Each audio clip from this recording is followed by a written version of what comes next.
I had originally planned to do a lot more content about naturopathy and nutrition, health and wellness, and I still intend to do that, especially because I got so much positive feedback and questions and suggestions and requests from the video about gut health that I posted a while back. But I definitely got derailed because spring hit and suddenly there were seasonal fruits and vegetables and all kinds of beautiful food showing up in the yard and in the markets, and I got very excited. So yeah, I'm bringing on the citrus and the fiddleheads and the rhubarb and the strawberries, and today the cucumbers. We actually have cucumbers in the garden for the very first time. We've managed to actually grow some cucumbers that the squirrels have not eaten all of yet, and a zucchini. It's not quite ready to pick, and I'm nervous that they're going to get to it before it's ready. I'm trying to fight the urge to just pick it too early, but I'm resisting. Anyway, yeah, so back to what I was saying. Definitely want to bring back more of the naturopathy and nutrition aspects, and some of it will be very physical and food related, of course, and some of it will be lifestyle related. And on that note, I don't usually pitch podcasts that are not, well, my Sweet Vegan Spills the Tea podcast, or not specifically vegan content. But I have another podcast called We're Crazy Creative with my co-host Megan Redmile, and we just had a guest on, Jamie Moore. She's an alignment coach and a business coach, an entrepreneur, a yoga instructor. She's just such an incredible human being. She's really just full of light and life, and we had her on to talk about saying no, and we will get into that more on one of these videos soon because it's so important. And the more we talked about it, the more I realized how related it is to health and wellness, not just, pressure and obligations. And yes, so I would definitely recommend, if you're someone who has trouble saying no, I would recommend it to anyone because we had a really good time and Jamie's just such a great guest. But yeah, it's called the We're Crazy Creative podcast with me, Jennifer June Chapman, and Megan Redmile. That having been said, if there is any topics that you want me to get into more that is related to health and wellness, please let me know. I am definitely open to suggestions and inspiration. And in the meantime, we are going to make a cucumber avocado soup that my girlfriend made for me last week that I definitely was scared to try because normally I don't really like cold soups except for gazpachos sometimes, but this one was really, really tasty. So I whipped up a batch to share with you. And I also made a watermelon aloe drink. Aloe is so good for your tummy. And I had so much aloe left over that I also just threw in a quick bit about making your own homemade DIY body lotion. So I hope you enjoy all of it. I hope you try at least one, if not all three of these recipes. And if you do, let me know how you... Sorry, now the neighbor's doing construction. Oh my goodness. Let me know if you liked it, if you tried it, and or even if you hated it, let me know. Tell me why. Yeah.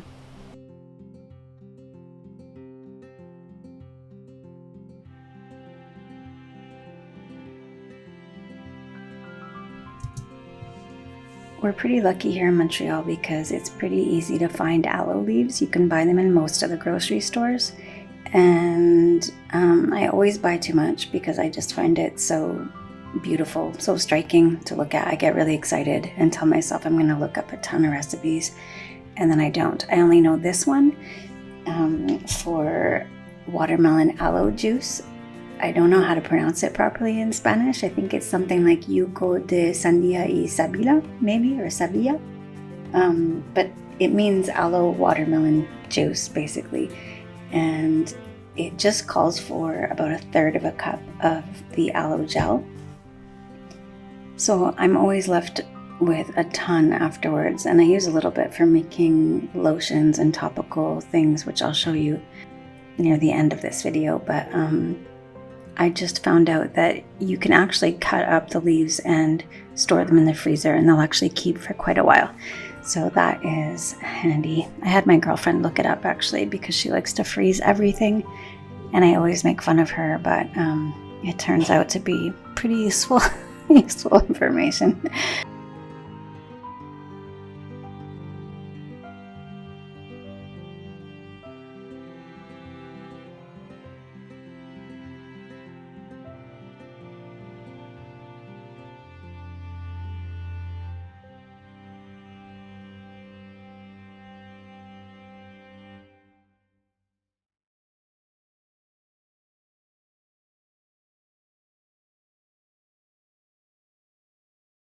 The recipe calls for about 4 cups of chopped watermelon, but before I start measuring that out, I'm going to make some little watermelon cubes and freeze them instead of putting ice cubes made of water in the drink, because I don't want to water the drink down any more than it already is.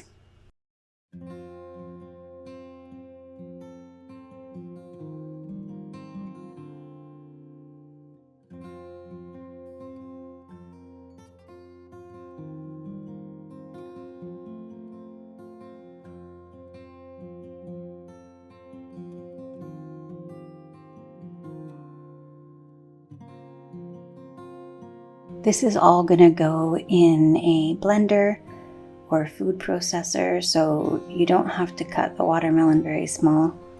You can cut it into big chunks. I would take out any seeds that are, big enough that they might be bothersome.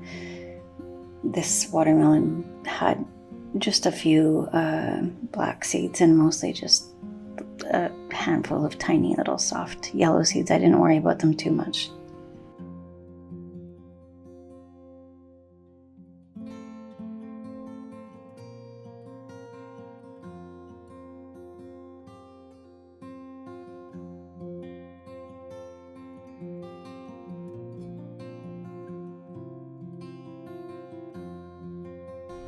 So normally you put the watermelon and the aloe in a blender and whiz it up until it's really well combined, and then you would stick it in some cheesecloth or through a sieve to strain out the pulp. But I actually like the pulp, so I just leave it in. It adds a little fiber, I guess. But if you want a nice, clear, clean, refreshing beverage, I recommend straining the pulp out.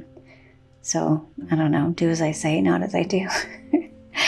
And there you go. It's a really refreshing, tasty drink that is great for your gut because of the aloe, very soothing to your digestive system, and easy to make, right?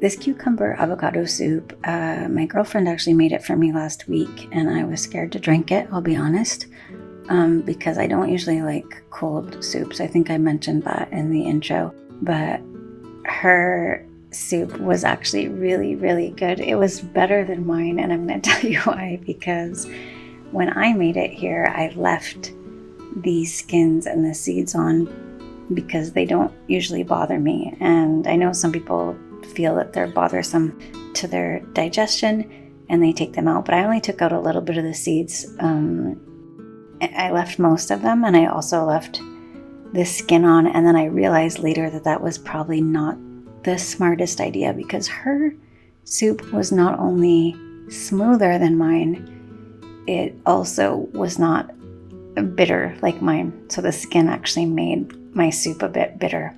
I don't mind that taste, but admittedly, it did taste better without the skin.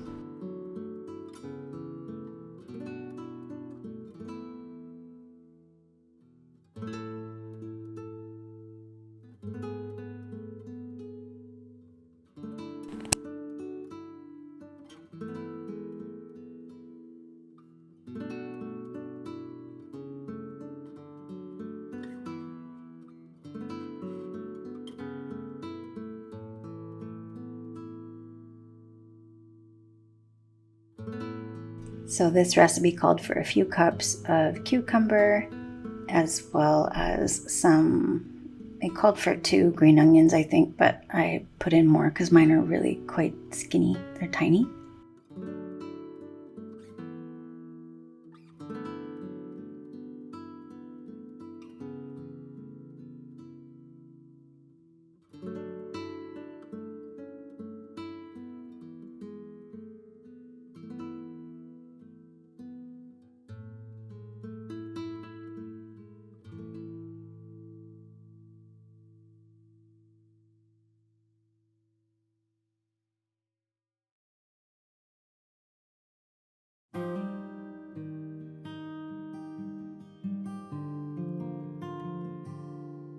I kept a few on the side for garnishing later, and it called for garlic, I think 1 clove, but I always put more because I love garlic so much.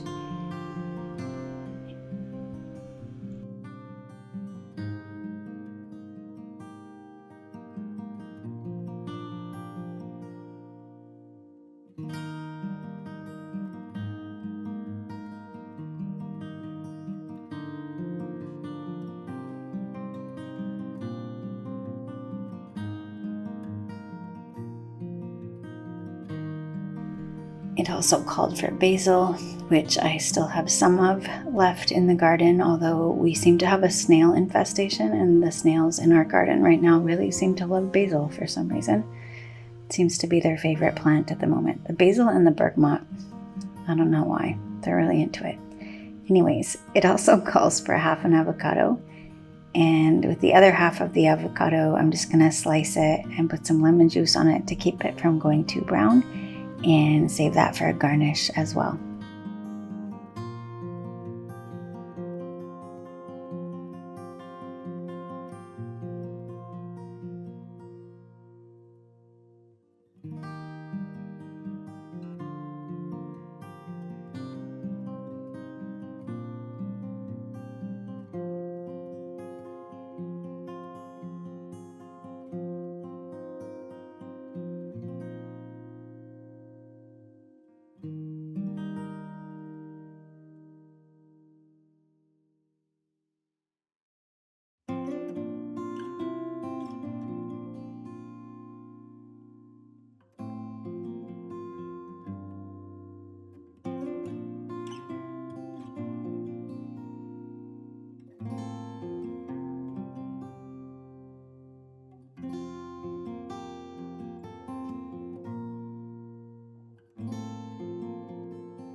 The recipe called for about a tablespoon of red wine vinegar, so I added that also.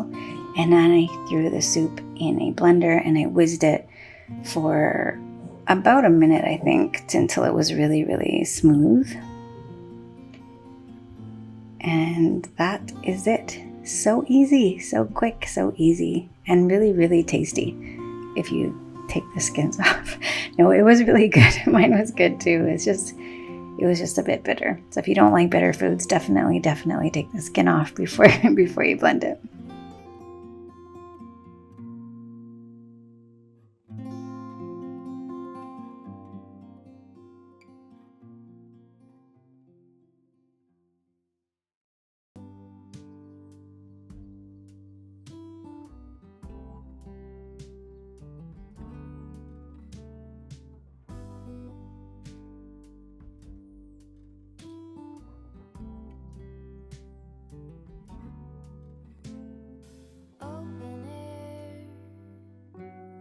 Side by side we sway there in all the colors. Summer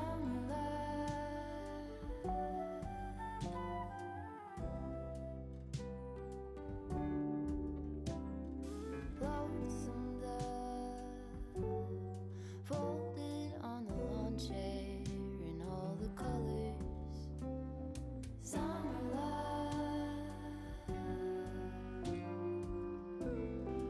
So this recipe for a body lotion is really easy to make.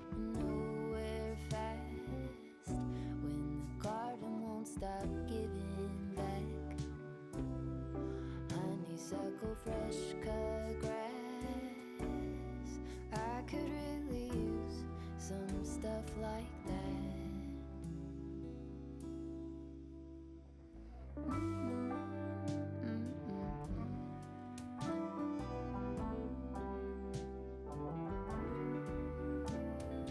Talk to me. So the base of the lotion is just 2 cups of coconut oil.